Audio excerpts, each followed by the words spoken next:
afternoon. Yan. So, good afternoon, everyone. So, sa mga, siguro naman kilala niyo naman ako lahat, di ba? Ayan. So, ang topic natin today is all about Time Doctor and QVA invoices. So ang objective kasi namin dito sa discussion na to, ayan. Bakit ayaw?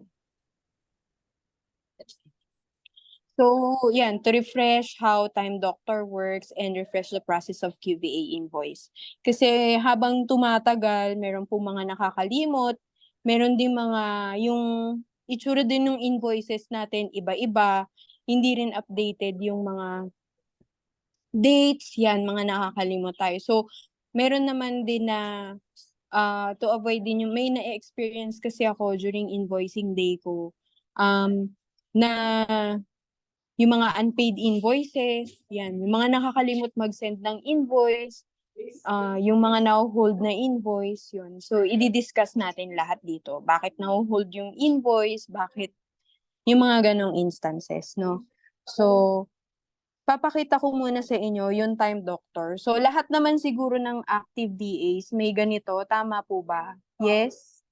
Yes. Ayan. So, show thumbs up for agreement na kilala natin si Time Doctor. Lahat gumagamit nito ng screen na to for the applications. Ayan. Okay.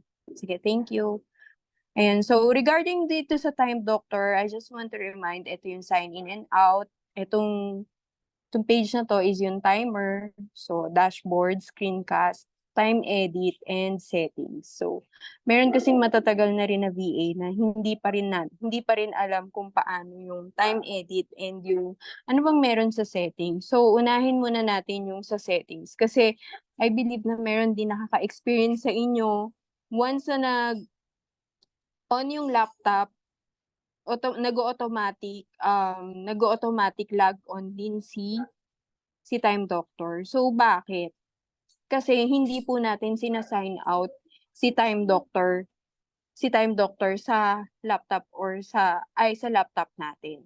So, dapat, after your shift with your client, i-sign out na po natin at the end of the day po ninyo na magtrabaho. Para once na mag-Netflix kayo, kung ano man yung gagawin nyo, hindi na po makaka-capture ni Time Doctor kung ano yung mga ginagawa ninyo outside your shift. Okay, kasi sa ngayon po, yung mga clients natin, meron kasing mga follow-up calls si Sis Noemi sa mga clients natin. So, doon po, pinapakita niya yung Time Doctor po ninyo ni admin. So, nakikita niya yung screencast ninyo, ano yung mga task na ginagawa niyo. So, kailangan, dun po tayo sa mga specific task. Lalo na kapag hinahanap kayo ni client dun sa mastermind chat or kung saan man. Kung sa personal, nagpa-private message sa inyo, hinahanap kayo. Yan. So, dun na magdududa si client. So, ang gagawin niyan, i-chat nila si Sis Noemi to check your Time Doctors. So, yun po. Okay, so dito muna tayo sa settings para ma-avoid po natin. Ayan, so ito muna, ayan, task, timer. So, alam niyo naman po ito. Pinapakita ko lang din sa inyo. So, ito yung mga task. So, kung meron po kayong mga task na wala dun sa sa Time Doctor ninyo, i-inform niyo po kami ni Sis Min, ni Sis Noemi. Para ma-add po namin siya dun sa Time Doctor ninyo. Okay? So, inform niyo po agad kami. Hindi lang siya puro, meron kasi kaming napansin, the whole shift, ang nakatag lang dun sa Time Doctor niya, meeting with client. Parang, syempre, pag nag-present si Sis Noemi kay client na ganun, parang,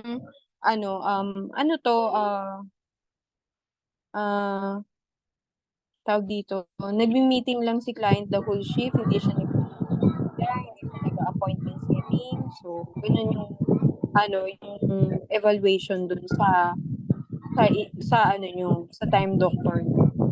So, kung meron pong mga, halimbawa, meron dito mga naka-2 clients, tapos, meron pa rin mga existing clients na hindi na kayo nag-work sa client i-inform niyo po kami para ma-remove po namin siya sa Time Doctor. Okay, so ang ginagawa na namin kasi ngayon, ako kasi every Thursday, nire-review ko na yung mga Time Doctor.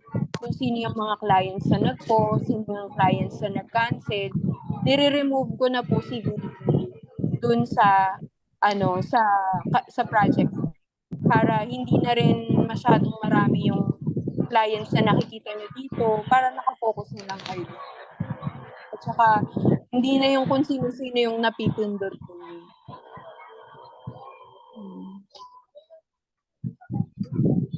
Paka-mute na lang po, please. Ayan. Paki-inform po kami kung sino po yung baka meron pang mga clients na naandun sa Time Doctor ninyo. I-inform nyo kami. Or, for example, kasi every Thursday nga po nag-update. Thursday and Friday nag-update.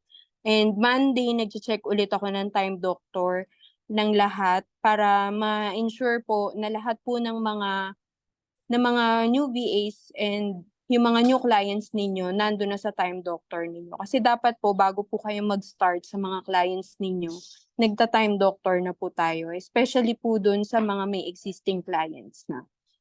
Ayan. Okay. And next, ito naman po yung laman ng settings. So, para makita nyo po yung merong activity bar si Time Doctor. Meron siyang maliit na bar na mag-show up. Hindi ko lang na-screenshot eh. So, make sure na naka-visible po yun para nakikita nyo kung gumagalaw pa ba yung oras ng Time Doctor ninyo na monitor nyo ng maigi. Okay? Then, para hindi naman siya nag-i-start up agad, once na mag-open kayo ng laptop, hindi siya nag-i-start up agad. I-untick nyo lang po itong tracking at saka yung nasa baba, yung start up. I-untick nyo lang po ito, launch at sign in. Kasi minsan, kahit hindi kayo nag-sign out, nag-automatic on po si Time Doctor. So, i-untick nyo lang po itong dalawa para hindi na siya mag-automatic on si Time Doctor. Lalo na kapag gagamitin nyo yung laptop nyo para manood ng movie or what, kung ano man yung gagawin ninyo, maglaro. Then, pwede nyo rin pong ayan. Pwede nyo rin iset yung Time Doctor nyo as a reminder na start nyo nang mag-track ng oras. So ako, katulad dito sa akin, ang nagpaparemind ako 7 a.m. 7 a.m. kasi kami kay boss. So 7 a.m. to 4 p.m. Iaano niya na, ito yung hours na dapat nakatrack ako. So once na hindi ako nagtatrack, hindi ako nagta-Time Doctor, ino-notify ako niya ni Time Doctor na are you on break? Yung mga ganun. So, yan kasi yung shift ko kay Jason. Next naman is yung dashboard. So, i-monitor po natin yung dashboard natin na maigi. Okay? So, ito po yung dashboard ninyo. Diba? So, dapat po, as much as possible po, daily nyo i-check yung dashboard ninyo or pwede rin naman weekly kung masyado kayong nagiging busy sa everyday life ninyo. Pero dapat po bago tayo mag-invoice, make sure po na tama po yung generated hours nyo po dito. Mas maganda i-daily po natin para makita po ninyo kung nakakailang hours kayo per day. Okay, kasi yung iba kasi ang ginagawa parang log in lang, log out, log in, log out. Doon lang sa oras ng shift nila. Hindi nila chine-check kung ilang hours ba yung hindi nila, kung ilang hours yung kulang nila, hindi nyo na-check. Ilang minutes yung kulang ninyo, hindi nyo na-check. So, isa po yun sa mga instances na doon tayo nagkakaproblema na nagkakaroon kayo ng mga lacking hours. Sa ngayon po kasi kapag may mga lacking hours po kayo sa Time Doctor ninyo, nag-heads up kami kay VA na bakit kulang yung ganitong oras mo. Kami, ilang years na ba tayong gumagamit ng Time Doctor? Yung iba kasi parang, hindi ko alam, hindi pwedeng ganun. Kasi tayo po yung nagki-click naman sa Time Doctor natin. So, dapat aware po tayo na kung ilang hours po yung na-work natin. Tapos kung dalawa naman po yung clients ninyo dito, dapat at the end of the week po, 20 hours, 'di ba? 20 hours kay client 1, 20 hours kay client 2. Dapat yun po yung na-view namin po na hours. And iwasan po natin yung mga unwanted websites. Yan, kasi merong client na nagtatanong, bakit ito yung ginagawa ni VA ko? Hindi naman ito yung task na pre-provide ko sa kanya. So, yun po yung nagiging question kay Sis Noemi na hindi niya rin masagot. So, ang gagawin niya, i-chat kayo or i-chat kami, kakausapin namin kayo. So, pag may mga ganun pong instances, huwag kayong magagalit sa amin na parang feeling nyo iniimbestigahan po namin kayo. Hindi naman sa ganun na iniimbestigahan. So, kailangan lang kasi natin as part of our task, kailangan po natin i-analyze ano nangyari, bakit ganito yung nangyayari sa inyo. Kasi mahirap din sagutin, hulaan at gawan din ng kwento kung ano yung ano nyo, kung ano yung i-aalibay natin kay client, 'di ba? So, yun po. Next, ito naman po yung dashboard ni admin. So, yung dashboard po ni admin, ayan, makikita na po dito yung idle minutes. So, meron akong idle minutes. Actually, akin to eh. So, ako kasi working ako for 6 hours a day. And, so yan, 7 hours ako. So, may idle minutes ako na 1 hour. So, parang offset lang naman din siya dun sa 6 hours. Sa 7 hours ko. So, yung 6 hours lang talaga yung paid sa akin dyan. Ayun, ito yung po yung sinasabi po ni Sis Noemi. Kung ilang oras yung idle minutes nyo, yun din dapat yung nako-cover nyo na hours. So, ang question doon kasi, paano nyo may iiwasan yung idle minutes? Ayan, paano nga ba may iwasan yung idle minutes? So, dito po, based po kasi sa screencast, alam mo makikita nyo yung screencast nyo. Ito yung screencast ko po. So, makikita nyo, naka-green yung keyboard and mouse. So, ibig sabihin, yun yung movement ng keyboard and mouse ko. Okay, so yung iba po kasi, may napapansin ako na yung kaya namin napapansin na nakaka-generate kayo ng idle minutes. Based kasi po dun sa screencast ninyo, wala kasing movement yung keyboard ninyo at saka mouse. So, ang ginagawa lang nung iba, minumove lang ng konti yung mouse, then iiwanan na ulit si laptop or si computer. Tapos babalik ulit before mag 15 minutes, i-move ulit yung si laptop. Ganun ulit. So, ang nangyayari, nag-generate tuloy ng idle minutes si Time Doctor. Ganun po. So, iwasan po natin yung mga ganung instances. Yan. Kinukuha na yata ako ng langit. Ang init. Ayan. So, kung gusto nyo makita yung mga screencast ninyo, i-review nyo po dun sa dashboard ninyo. Tapos click nyo lang po yung screencast. Ayan. Ang init. Hindi, okay lang. Ayan. So, dito naman tayo sa time edit. Allowed naman po tayong lahat mag-time edit. Pero yung mga time edit natin lahat is for approval po. Ayan, so for approval. So ngayon, magpapakita ako sa inyo ngayon kung paano ba mag-time edit. Wait lang.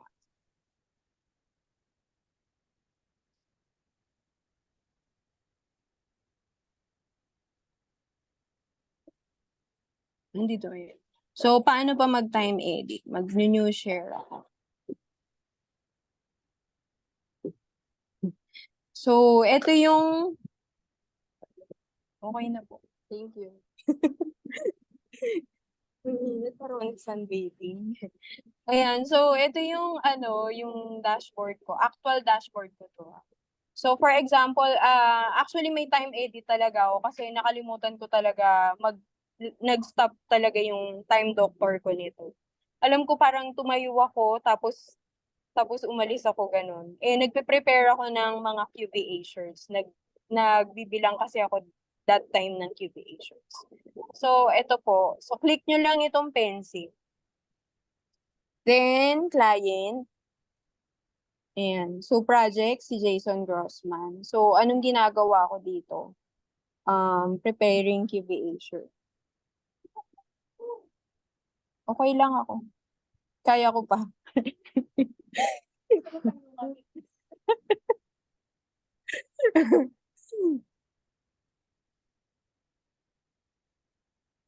So, click nyo lang po yan. Tapos, reason. Aminin na lang natin, forgot to log in. Ayan. So, click. Yan. So, then, dito po, for example naman, kaka-start nyo pa lang po. Kasi kami, 6:55 kami nag start talaga kay QVA. So, 6:56 pa lang, naka-login na ako yan. Minsan, 5 a.m., nagla-login na ako yan. Pero, okay lang naman din. So, pag halimbawa ganyan, sis, nandito 12 a.m. Ang start ko 6 a.m. So, click nyo lang po yung, yan, yung parang pencil. Then, hanapin nyo lang yung time. 6 a.m. Then, 6:56, project, Jason. Halimbawa yan, nag-uumpisa na ako, admin. Tapos, forgot to log.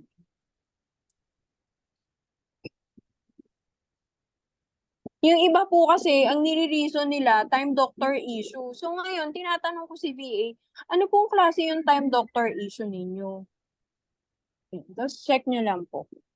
Yan. So ganun lang po kapag nakakalimutan yung mag-start ng shift. Talaga may iba. Thank you. Ayan. So, pag nakakalimutan nyo lang po mag-login, ganyan lang po yung gagawin ninyo. So, forgot to log in. Aminin na natin na nakakalimutan talaga natin minsan. Pero, yun po. Yung iba kasi, ang reason with time doctor issue. Kaya nagtataka ako, ano ba tong time doctor issue? Parang, ito lang si VA yung may time doctor issue. So, tinatanong ko si VA, bakit time doctor issue? Ano po yung issue natin? Baka kasi magtuloy-tuloy. So, kung may mga issue po tayo sa time doctor, ang ginagawa po kasi natin po, ini-email ko na si IT time doctor, then pinapatulungan ko si VA kung paano ma-resolve yung time doctor nila. So, meron tayong mga troubleshooting for time doctor. Halimbawa, hindi gumana si time doctor, naglo-loading lang, ayaw yun. So, ang ginagawa ko po nun, nag-email po ako nun kay time doctor to, ina-add ko po si VA. Then, yun, mag-set tayo ng appointment kay IT time doctor para ma-resolve po yung issue ninyo sa mga time doctor po. So, babalik ako dun. Okay, so clear po tayo sa time edit. Next naman tayo. Meron kasi dito, ano yung mga do's and don'ts. Ayan, mag-a-ask lang ako din ng help dito kay Sis Noemi sa do's and don'ts kasi hindi ko to na talaga.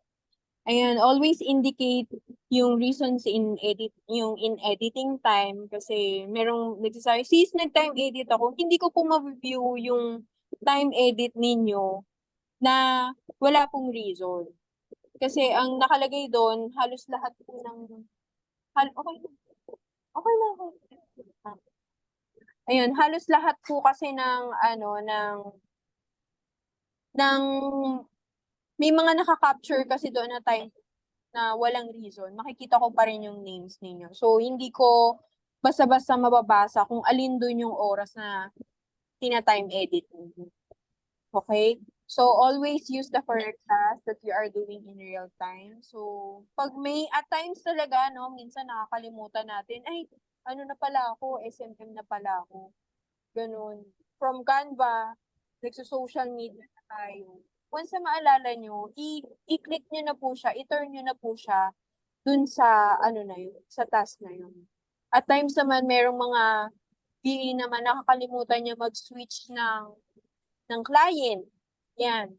May mga ganun, lalo na sa mga nagdadalawang client, nakakalimutan niya mag-switch ng client. Mag-time edit po tayo. Tapos, lagyan nyo na lang doon, forgot to switch client. Ganun po. And ito po, never delete your screencast. Especially po dun sa during shift period niyo, dun sa working hours po ninyo. Kasi Yun nga, sabi ko nga, may mga follow-up call po kasi si Sis Noemi sa mga clients po ni. So, Re-repair ko ha? na Sino yun? Hello? Wala, naka-unmute lang, sis. Okay. So, yun po, may mga pinipresent kasi ni Sis Noemi yung mga screencasting. So, i-avoid po natin na meron kaming mga napapansin na nagne-Netflix, may ka-video call. Yan. So, i-avoid po natin yung mga gano'n na parang napapansin namin, hindi naman yun si client yung ka-video call. Ganun. Iwasan po natin yung mga ganun during our ano working hours natin with our clients. Sis Noems, may idagdag ka sa do's and don'ts?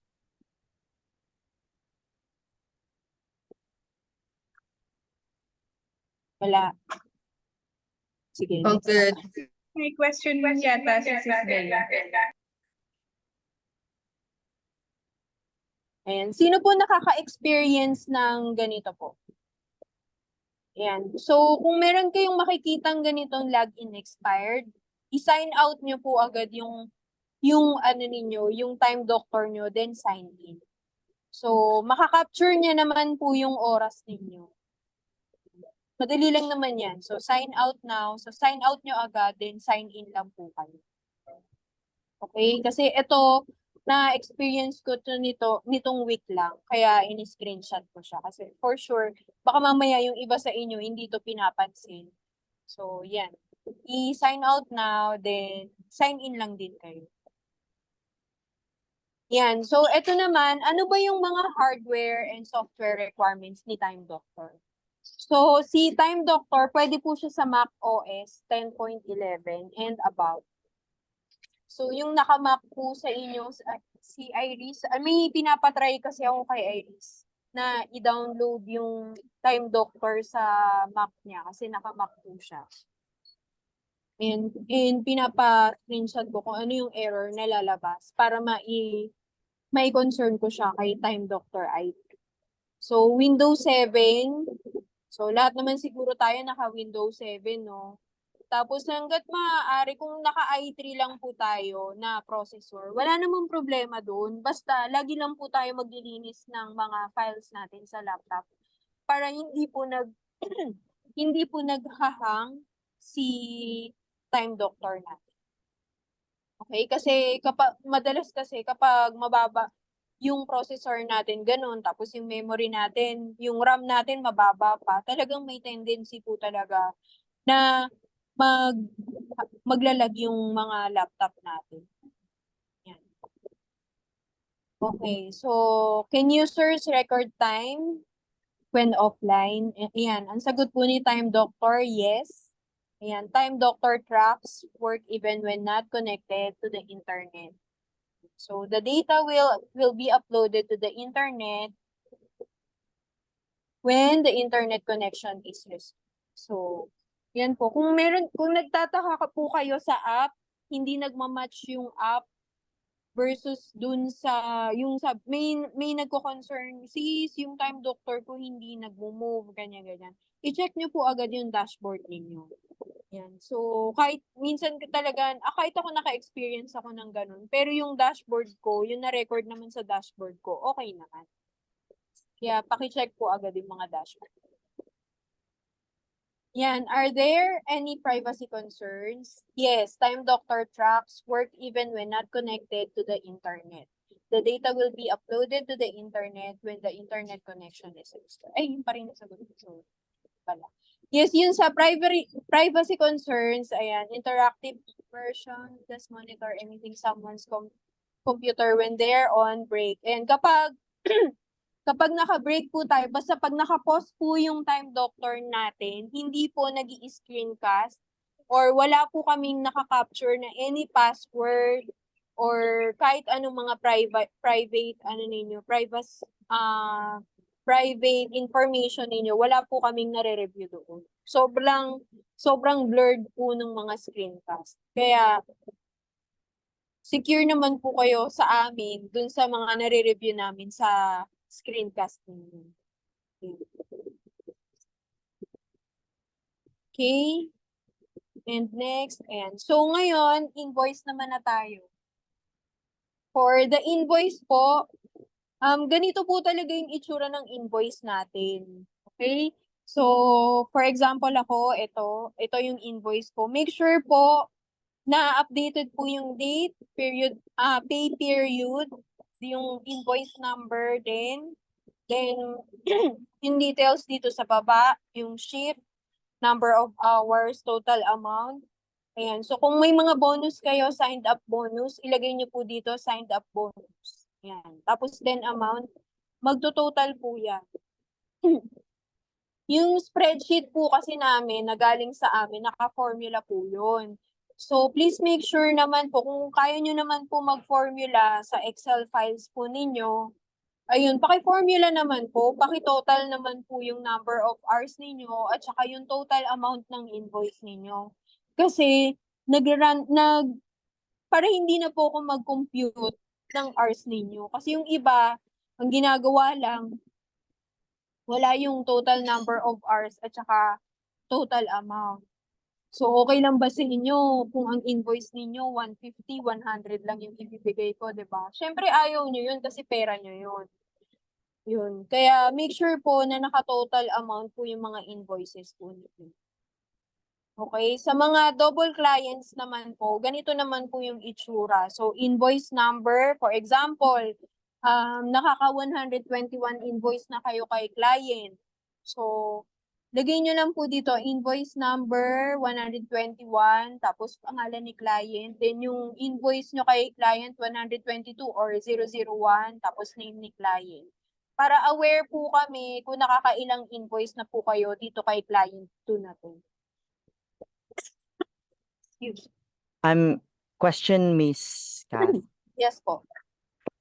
So sa double client, bali po, kasi ang nakasanayan ko, ang nalagay ko na invoice number is isa lang, kahit Oo. dalawa yung client ko. So sa double client, magkaiba pala ang invoice number, no?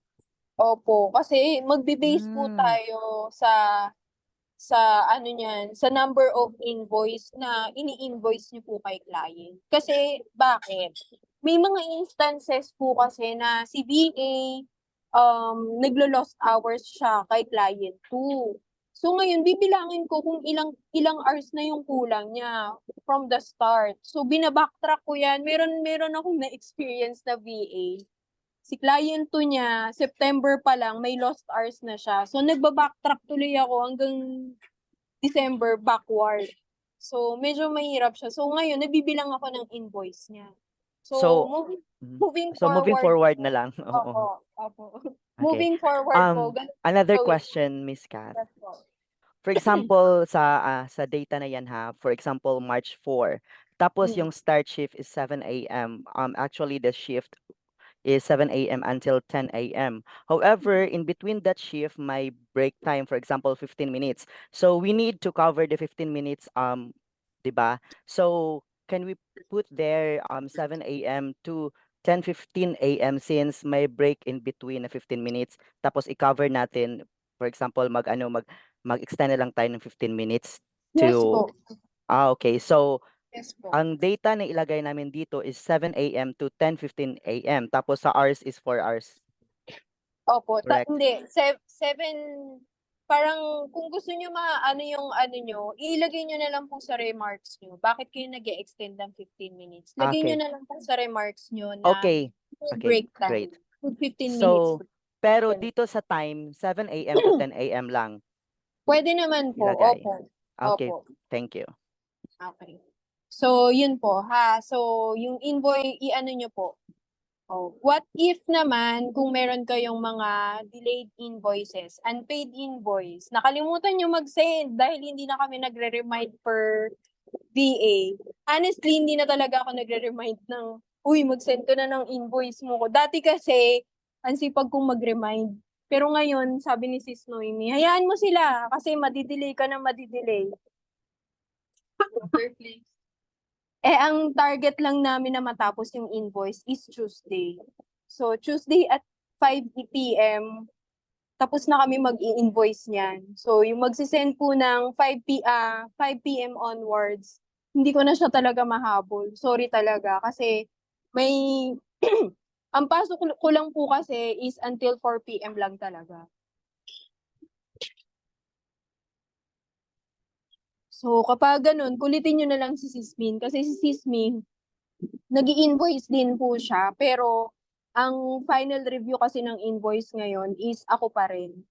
So, kapag hindi ko na-capture yung invoice ninyo, hindi ko na siya sinasama. Mini-message ko na lang si PACs, next week na lang yung invoice mo, tapos na po kasi ako mag-invoice. So, ganun. Ini-inform ko naman po si VA pagka ganun. Pero meron talagang mga VA na nagmamakaawa na sinasabi ko, kausapin nyo na lang po Sis Noemi. Binabato ko na siya kay Sis Noemi kasi kailangan ko na mag-log out kasi syempre meron din akong personal life na kailangan harapin. Ito naman yung mostly na nakakalimutan po ng mga VA. So, yung date, pay period, then yung dito din, yung dates din po dito, nakakalimutan niya ni VA, and yung total amount ng invoice nila. So, dapat po kasi pagka-review ko, yung final review ko kasi kay VA, ang ginagawa ko, nagto-third look po ako from your email and dun sa kino-consolidate ko na report kung nagbabangga ba siya. Ganun. Kapag hindi kasi siya nagbabangga, saka ako magre-reach out kay VA na, uy sis, ganito, ganyan. Mali yung amount mo, ganyan, ganyan. Ini-inform ko, ina-analyze ko. Kaya, pag nagre-reach out po ako sa inyo during invoice day, tawag dito, chinecheck ko lang po yun kung ano nangyari. Kasi tinatanong din po ako ni Sis Noemi, bakit ganito yung, yung invoice ni VA? 20 hours lang to kay client. Tapos wala pang remarks po yung invoice ninyo. Bakit kayo 25 hours? 20 hours lang yung binayaran ni client. So, yun po. May mga ganun kasi. So, pag sabihin nyo na, ay sis, may OT po ako, approved ni client. Kung meron po kayong mga overtime na approved ni client, dapat po, before Friday, i-inform nyo na po si Sis Noemi. Then, isend nyo po yung screenshot para na-charge na po ni Sis Noemi yung mga in-overtime ninyo. Para by next week po, mabayaran na yung mga overtime ninyo. What if naman kung Sunday kayo nag-overtime? I-expect nyo po, sa susunod na week na po, mababayaran yung overtime ninyo. Kasi every Friday lang po yung charging ni Sis Noemi. Every Friday lang ng umaga niya, ginagawa yung charging ni Sis Noemi sa mga clients po niyo. Okay? So, ito naman yung with unpaid invoice. So, for example, meron tayong na-skip na invoice, ilagay nyo na lang po siya sa isang invoice report. Then, lagyan nyo po lang ng date, tapos invoice number 1 and 2, tapos yung pay period, dalawahin nyo na lang po yung pay period dito, March 4 and to March 8 and March 11, para alam ko po, kasi ang hirap kasi na yung ang nangyayari kasi, though meron naman kasi kami ng record ng mga unpaid invoice talaga. Minsan talaga nakakalimutan ko na i-check yung old report namin, yung last week na invoice report. May time kasi na ganun. Pero before pa yon na na-experience ko yun, na hindi ko siya nare-review. Ngayon kasi, nag-iingat na kami sa invoice kasi kailan ba yung last abono namin? December, abono kami ng abono kasi may mga invoices na hindi nababayaran dahil hindi sila nagre-resend ng invoice nila. Ganun yung nangyayari. So, ngayon, moving forward po, yung mga unpaid invoice ninyo po, pag-isahin nyo na lang po siya sa isang Excel file. Okay? Then, ilagay nyo lang po dun sa remarks na unpaid invoice last week, ganun. Kasi ako, nilalagay ko naman dun, unpaid invoice due to late sent of invoice. Ganun yung nire-remarks ko naman sa report ko kay Sis Noemi kung bakit nagkakaroon ng unpaid invoice si VA.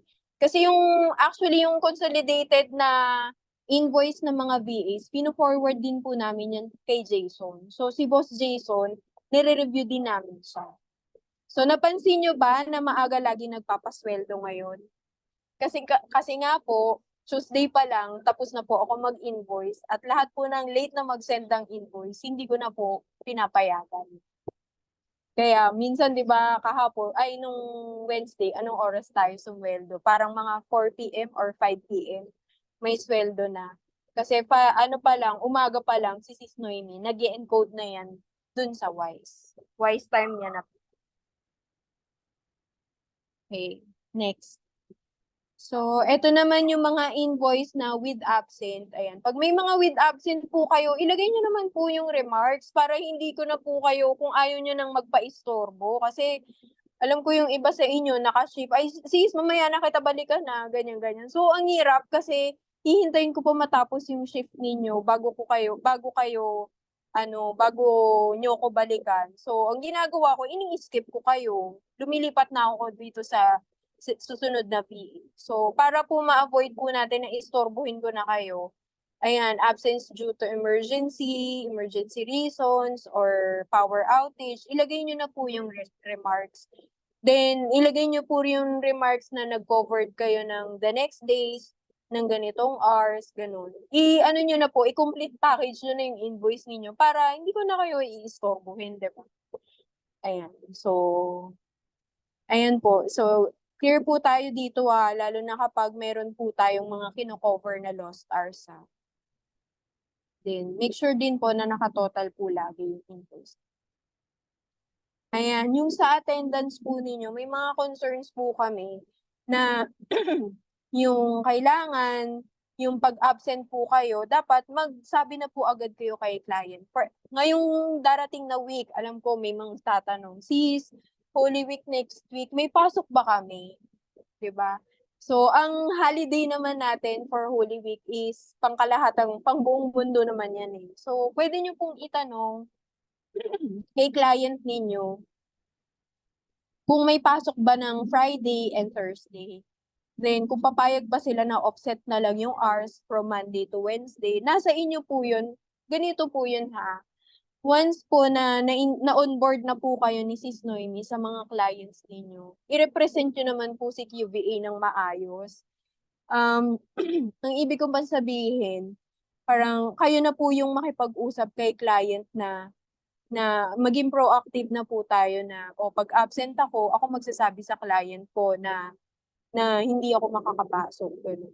Hindi na po tayo katulad nung nag-aaral pa tayo na sabihin mo sa teacher ko, absent ako, ganun. Hindi na po ganun.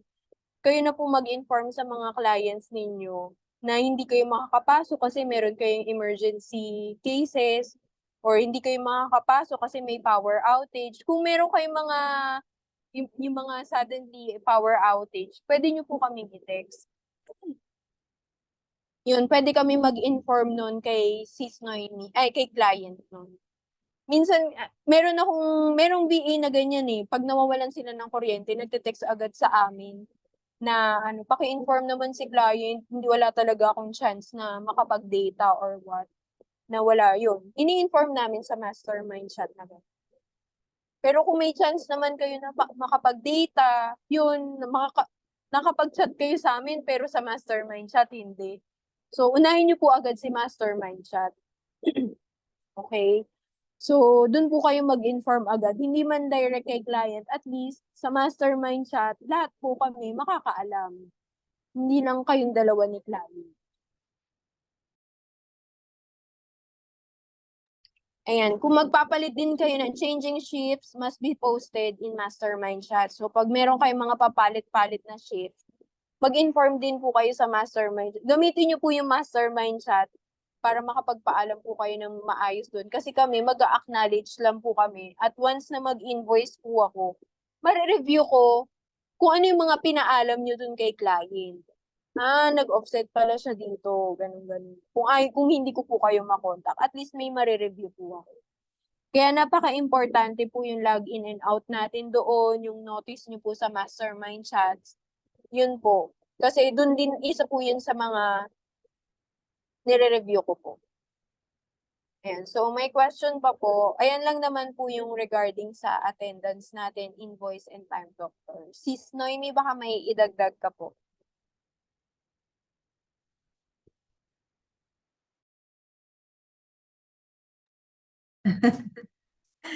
Ayan, thank you Sis Kathleen sa training na to. We appreciate you for helping the VAs in refreshing their English. Ayan. Bago sagutin yung mga tanong nyo, gusto ko lang magpasalamat sa bawat isa sa pagsaserve sa mga client ninyo na alam ko naman na honest tayo sa lahat ng ginagawa natin with our clients. And yung mga effort ninyo na akala nyo hindi namin nare-recognize, alam namin po yun, yung mga pinagagawa nyong kabutihan at pati kalokohan na rin sa mga clients. Kasi may mga clients na nagdadirect DM sa akin, mga ganon, na nagre-report ng mga VA nila na VA ko, absent, hindi nagpasabi, mga ganon. Or yung task ng VA, hindi ko nakakita, mga ganon. So, medyo na tayo mature na tayo. Hindi na tayo dapat baby, tawag doon? Binabantayan na parang baby na kung ano man. Alam na natin ang bawat task na naka-assign sa atin. So, I appreciate kung wala nang mga ganong feedback from your clients na mga negative feedback ba. Pero normal naman yun, I understand. May mga situation natin na uncontrollable. Pero ang importante, dapat aware ang both parties para walang question baga. Mahirap yung nagko-question si client tapos wala kaming kaalam-alam kung nasaan kayo or something. So, let us know. Lagi po tayong mag-notify sa mastermind chat para aware po ang bawat parties. Para pag hinanap kayo sa amin, alam namin kung ano isasagot namin. Ayan. So, most likely, ang inaano ko nilang pag hindi namin matawagan yung VA ay laging rason ay yung brownout or internet outage, mga ganun na hindi ko alam kung tama ba na irason yun para lang mapagtakpan si VA. So, let's be honest with ourselves, no? Maging tumayo tayo with integrity, with honesty sa lahat ng ginagawa natin with our clients. Thank you from the bottom of Jason's heart. Salamat sa sa dedication and loyalty niyo sa PBA family. So, let's stick together. Alam ko marami pa tayong pagdadaan ng pagsubok and we are working on increasing yung rate ng bawat VA. So, nung kasi December, nasa malapit na dapat yun medyo maraming nag-call out ng December na client. So, medyo nag-a-adjust pa tayo ngayon dahil buti ngayon okay na si boss. Medyo nakaka-recover na siya. Nakaka-move on na daw sa love life. So, let's work together. Mas gusto namin na mag-work kayo ng matagal sa client ninyo kaysa yung papalit-palit na parang ang pangit kasi yun parang pag dito sa corporate world, pag hopper ka, anong ibig sabihin no? Negative yun, di ba? Pag job hopper ang dito rin, same din dito sa QBA. Kung isang buwan lang tayo naglala sa client, tanungin natin yung sarili natin. What's wrong? Ano ba ang nangyayari na bakit hindi ako nagtatagal sa client? Ganun. So, as much as possible, let's work our doble effort tayo para magtagal tayo sa client. Kasi, tulungan si client as much as possible. Kung meron mga strategies na si client hindi pa alam na tinuro sa inyo ng QVA, let them know, mag-suggest tayo. Mas gusto ng client yung mga nagsasuggest ng VA na mga ikakabuti nila. Kung need nyo mag-review sa portal, please do so para makatulungan natin yung client natin. Ayan. So, naka-recover ka na ba sa sunbathing mo, sis? Nasa labas kasi siya. Kasi kami. Ayan. Meron ba tayong mga questions? Any clarification? Yes, sis. Bali, regarding po dun sa, di ba po minsan, before po naalala ko, parang nagkaroon po ng compulsory training na kung saan may bayad po yung oras na inattend po namin doon since hindi po siya pasok sa working hours po namin kay client. So, paano po namin malalaman kung kailan po tuwing bayad yung training at sa hindi po? Thank you Okay. po. Ang bayad lang na training na hindi actually bayad ang trainings. Kasi si boss hindi rin siya binabayaran eh. Mahal ang bayad kay boss kung nagpapabayad siya sa training. Ang bayad lang sa inyo kung meron kayong coach na nag-undergo ng one-on-one coaching sa business coaches natin. Tsaka group coaching. Kasi meron tayong program dito sa Quantum na group coaching with Jason and other coaches. Ano yun? 1 hour yun. So, magkano ang rate? $5. $5 per hour din ang rate nun. So, kung 30 minutes lang, usually yung one-on-one coaching, 30 minutes lang. So, 0.5 lang. No? $2.5 lang yung i-add natin sa invoice. So, itatag nyo na lang siya. Group coaching, 1 hour, $5. One-on-one coaching, $2.5. Ganun. Yun po ang bayad. Pero sa training, Thank you po. webinars, yung onboarding, strategy, calls, wala pong bayad yun. Kasi training yun, knowledge yun na ini-impart ni boss kahit siya hindi rin natin siya binabayaran para dun sa knowledge na binibigay niya sa atin. So, ano yun, additional learnings para sa atin.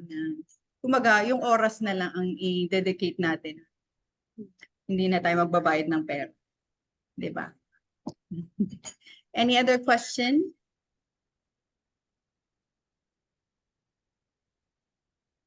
O good ba kayo? So, pasensya na kayo kung meron talagang mga VAs na hindi namin napapasweldo kasi syempre kailangan natin maging straight sa process ng QBA.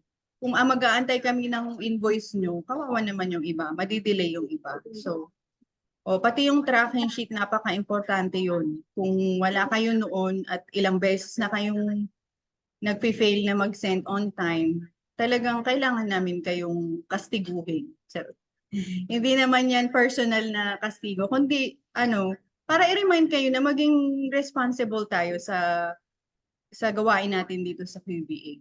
Yung ganun. Maging tayo, accountable sa system or sa reports na kailangan ni QBA. Kasi baka naman iniisip nyo, yung tracking sheet para sa amin lang sa admin lang. Hindi po, para sa client nyo yun. Kasi nagtatanong sila, ano bang ginawa ni VA? Tignan mo yung tracking sheet ni VA. Ganun. Inaano ko sila, pinupush ko sila, yung mga client nyo, na tignan yung tracking sheet nyo. So dapat, maayos din yung tracking sheet nyo hindi yung paulit-ulit na lang kung paulit-ulit yung task, siguro naman, sa isang araw, mayroong pagbabago kahit isa, di ba? Hindi yung copy-paste na lang every week yung tracking sheet. Ganun. So, ang ginugol namin dito, kung meron man kami mga hindi na pagbibigyan, ay para sa lahat. Na ayaw din namin ma-delay yung sweldo ng iba dahil lang doon sa pinagbigyan namin tao na antayin yung invoice. Ganun. So, let's be accountable, responsible, na maging maaga ang pagsisend. So, Monday po talaga ang pinaka-final date ng invoicing at saka sending tracking sheet. So, pag lumampas pa kayo ng Tuesday, habang nag-i-encode sila at naabutan nyo sila, depende na sa usapan yun. Kung nakatatlong beses na kayong late, talagang hindi na kayo pagbibigyan. Ayan. Kung may mga emergency na hindi nakapag-send, pwede naman pag-usapan yun. Tao lang din naman kami, nakakaintindi na naman kami. Pero yung mga repeat offenders, alam na. kahit naman tayo, alam namin na parents din kayo. So kung paulit-ulit na ginagawang kalokohan ng anak niyo, ito-tolerate niyo ba? Siyempre hindi. Diba? So let's be responsible. Napaka-importante po yung log-in, log-out, EOD report natin sa Mastermind Chat. Marami pa rin kami nakikita na walang EOS or puro start shift lang. Ano yun? Start shift, wala nang buong araw na ba kayo nagtatrabaho. i-post naman natin kahit kung meron kayong nagre-report kayo privately sa coach nyo, ay sa boss nyo, o kaya sa WhatsApp or somewhere na hindi nakikita sa mastermind chat, copy-paste nyo na lang para makita namin sa mastermind chat.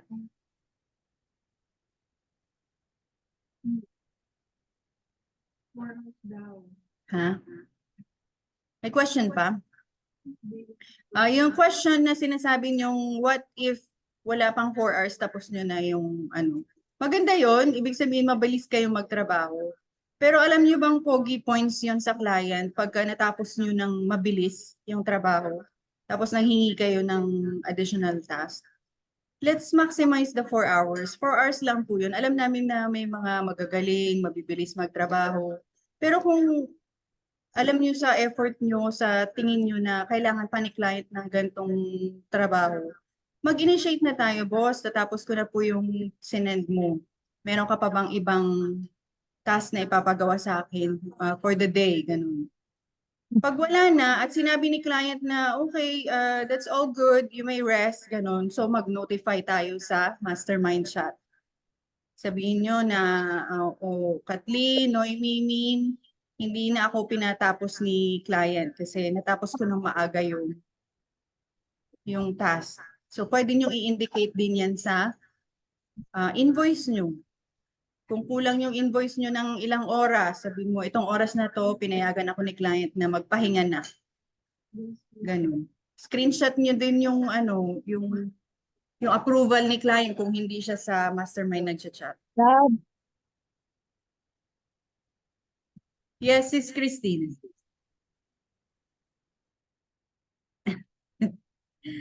Ayan. So, ganun po. Kasi bayad tayo for 4 hours eh. Kung mabuti, maganda nga kung matatapos nyo ng maaga. Pero mag-exert effort tayo na kung kaya pa natin gawin, ask natin si client. I need more task, client. O ganun. Pogi points din yun sa kanila. Kasi iisipin nila na ano pala, effective pala tong VA na to. Kasi hindi lang kung ano yung task na binigay mo, yun lang ang gagawin. Ganun. So, ganito kami dito sa QVA, kahit alam niyo dito sa kay boss pala, as kung tapos na namin yung isang task na alam namin na marami pang gagawin, nagtutulungan na lang kami. Ganun, para matapos yung mas maraming matatapos ng trabaho. Ayan, sino pa may question? Okay na ba kayo? Andyan pa ba kayo? Yun naman, Goromes. Hilaw naman. Okay na? Kasabot na?